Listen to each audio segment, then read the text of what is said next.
Bonjour les enfants, bonjour les parents. On espère que vous allez bien ce matin.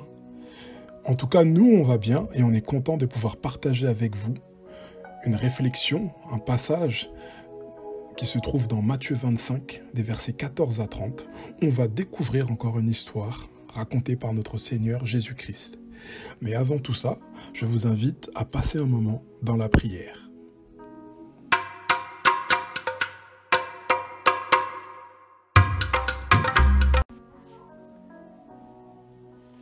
Merci Seigneur pour cette journée. Merci pour ce moment dans ta présence. Aide-nous à bien comprendre ta parole et à la mettre en pratique. Amen.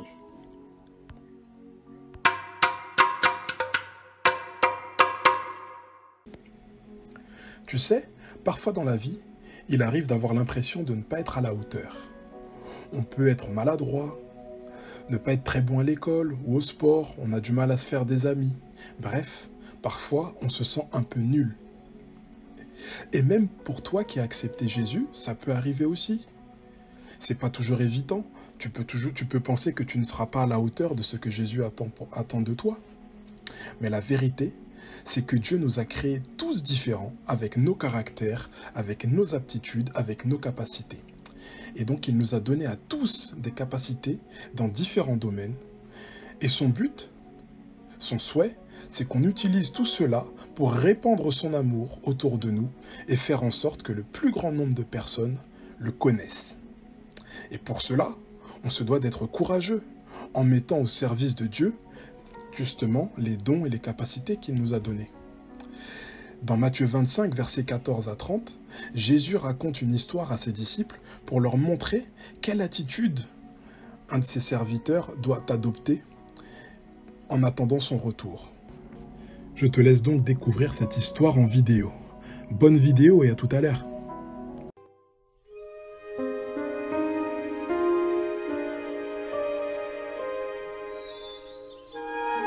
Mes frères, le royaume des cieux est comme un homme qui se prépare à partir en voyage vers un lointain pays.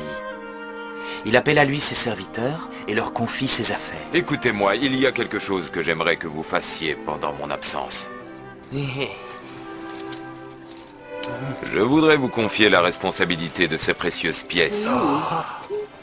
Vous pouvez en faire ce que vous voudrez, mais lorsque je reviendrai, je ferai les comptes. Je veux qu'elles se multiplient.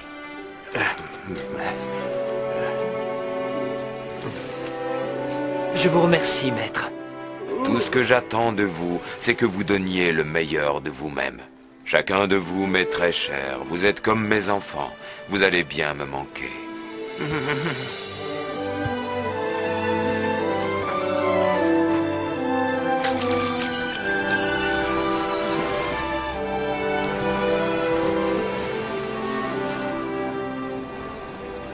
Tu sais quoi, Odd? Si tu veux, je me ferai un plaisir de t'aider. Et moi aussi. Oh non! Je connais trop le caractère du maître. Je ne veux pas risquer de perdre cette pièce. Non, non, pas question. Et puis d'ailleurs, je crois que je vais l'enterrer. Et tout de suite. Et quand mon maître rentrera, j'irai la déterrer. Et il pourra récupérer son cadeau.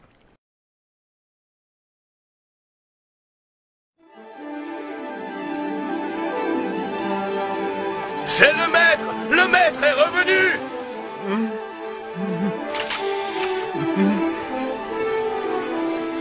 Quoi? Mais c'est mon maître! Oh! Non!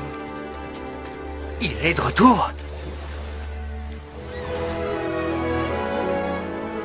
Bien le bonjour, cher Arad. Je vous souhaite la bienvenue, maître. Comment t'es-tu débrouillé avec mes 5 pièces? Maître, j'ai gagné 5 pièces supplémentaires. C'est formidable. Et vu que tu as su faire fructifier ces quelques pièces, je vais t'en confier beaucoup plus à présent. Je vous remercie, maître. Et toi, Tola, qu'as-tu fait? Vous m'avez confié 2 pièces. Et aujourd'hui, je vous en rends 4. Tu as bien travaillé, mon garçon. Et à toi aussi, je confierai de plus grandes responsabilités. Ta récompense sera tout aussi grande que celle offerte à Arad. Et toi, Odd? Maître, j'ai eu peur de tout perdre. J'ai pensé que quoi que je fasse avec cette pièce, vous ne seriez pas satisfait de mon travail. Je l'ai donc enterrée, la voilà. Au moins, je ne l'ai pas perdue, maître. Oh, mon garçon. Tu aurais au moins pu la confier aux banques, que je puisse toucher quelque intérêt. Vous voyez, vous n'êtes jamais satisfait. Vous exigez trop de moi. J'attendais seulement que tu fasses de ton mieux.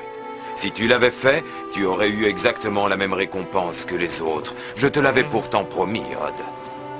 Tiens, donne cette pièce à Arad. Je suis désolé, Odd, mais tu ne peux plus habiter ni travailler ici. J'en suis vraiment navré.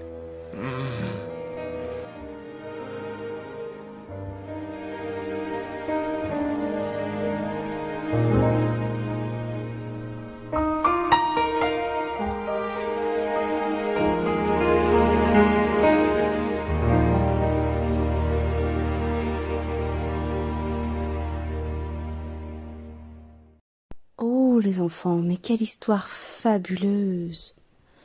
Eh bien écoutez, je vais vous la raconter un petit peu. Le maître s'en va et personne ne sait quand il va revenir.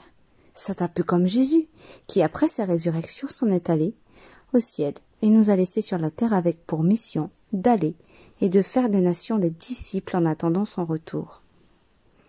On voit que le maître ne confie pas à ses serviteurs le même nombre de talents. Ce qui peut paraître étonnant, mais en fait il le fait parce qu'il connaît chacun d'entre eux parfaitement et ne veut pas les mettre en difficulté. C'est intéressant de voir que les serviteurs ne sont pas jaloux les uns des autres. Chacun va s'occuper de ce que le maître lui a confié. Les deux premiers vont utiliser les talents que le maître leur a confiés et les faire fructifier. Celui qui en a eu 5, il en gagnera 5 autres. Et le deuxième, il en gagnera 2 autres. Vous savez ce qu'a fait le troisième? Il a préféré cacher l'argent de son maître en attendant qu'il revienne pour ne pas prendre de risques. On pourrait croire qu'il a eu raison car il a fait preuve de prudence, alors que les autres, eux, ont pris le risque de perdre ce que le maître leur avait confié. Mais en réalité, le troisième serviteur ne s'est pas soucié de l'intérêt de son maître, parce que sa relation avec lui était fondée sur la crainte. Vous pouvez le voir dans Matthieu 25, verset 25. Il a préféré choisir la solution de facilité, alors que le maître ne s'est pas montré dur avec lui. En réalité, ses compétences étaient moindres. Il ne lui a confié qu'une charge à sa mesure. Cependant, sa responsabilité était exactement la même que celle des autres. Il devait travailler pour le bien de son maître avec ce qu'il avait reçu. À son retour, le maître juge ses 3 serviteurs en fonction de ce qu'ils ont fait. Il félicite et récompense les 2 premiers en leur disant que puisqu'ils ont été fidèles et à la hauteur de la responsabilité de ce qui leur a été confié, il leur en confiera encore de plus grandes et les invite à entrer dans sa joie. Par contre, pour le troisième, la situation est différente. Il a cherché à justifier son attitude en rejetant la faute sur le maître. Il lui a dit que c'est à cause de lui s'il a choisi de ne pas utiliser le talent. Mais en réalité, cela montre qu'il ne connaissait pas réellement son maître et ne cherchait pas à le servir. Tout ce qui l'intéressait, c'était son propre bien-être, son intérêt. C'est ce qui a conduit le maître à le rejeter dans les ténèbres. Dans ces 3 situations, on comprend bien que, tout comme le maître avec ses disciples, eh bien Jésus nous a donné des talents pour mener à bien la mission qu'il nous a confiée, comme on l'a dit précédemment. Cette histoire nous rappelle, les enfants, qu'il est important pour nous de mettre à disposition du Seigneur nos forces, nos capacités, nos aptitudes. Et vous savez que vous en avez. Cela constitue autant de talents que le Seigneur nous a confiés, que l'on doit s'efforcer d'utiliser dans chaque situation. Les enfants, pour cela, il faut que l'on soit sérieux dans toutes les petites ou grandes choses que l'on fait, que l'on soit régulier, que l'on soit fidèle et que l'on fasse des efforts. Et c'est de cette manière que l'on pourra, nous aussi, entrer dans la joie de notre Maître, Jésus, lorsqu'il reviendra.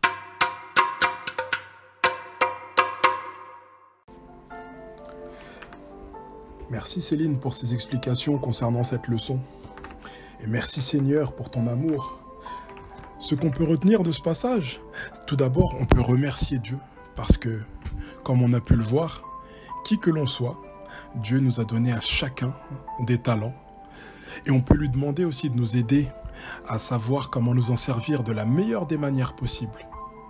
Tout en gardant en tête que chaque jour, c'est une nouvelle occasion de le glorifier et de lui rendre gloire en utilisant les talents qu'il nous a donnés pour pouvoir le faire connaître. Enfin, je pense qu'on peut aussi se réjouir parce que comme dans ce passage, on le voit, on aura, quand Jésus reviendra, l'opportunité de rentrer dans sa joie et d'être récompensé par lui-même. Quelle grâce! Pour toi qui ne le connais pas encore, c'est le moment peut-être de te pencher vers Jésus, de regarder qui il est, de lui donner ton cœur et de l'accepter dans ta vie. Et tu verras, tu rencontreras toujours des difficultés. Les choses ne seront pas toujours faciles. Tu auras peut-être des moments de doute, mais dans toute situation, tu sauras que tu peux toujours compter sur lui. Et ça, c'est la grâce et c'est la promesse qu'il nous a faite dans sa parole. Il est toujours avec nous. Alors, ayons confiance en lui et soyons lui fidèles.